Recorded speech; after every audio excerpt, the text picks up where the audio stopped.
Mummy આજે તો રવિવાર છે તો સવાર સવારમાં હું કામ કરવા લાગી છો? ઘરનું કામ તો કરવાનું જ હોય ને. આમથી મારે વહેલા ઉઠવાની આદત પડી ગઈ છે. આદત પડી ગઈ છે કે તું કોઈનાથી બીવે છો? સવારમાં હું તારી મમ્મીને માથે ચડાવે છો? મમ્મી હું મશીન છે? મને ખબર છે કે ઘરના બધા કામ મમ્મીને કરવાના હોય છે, પણ આજે તો રવિવાર છે.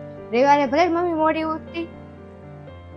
મમ્મી મેં તને કીધું ને તું આરામ કર. અરે મેં કીધું ને બધું કામ કરી નાખીશું.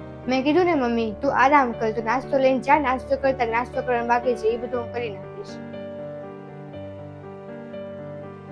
મમ્મી રવિવારના દિવસે બધાને આરામ કરવાનો હોય છે, તું પછી રવિવારના દિવસે હું ઘરના કામ કરે છો?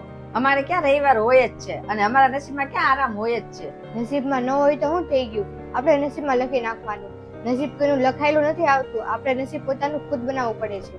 આરામ બધા કરતા હોય તો પછી તું કેમ એકલી કામ કર? આસ્થાની વાત સાચી છે. તું બધા ઘરના કામ કરતી હોય ને તો તારે આરામ કરવાની જરૂર છે.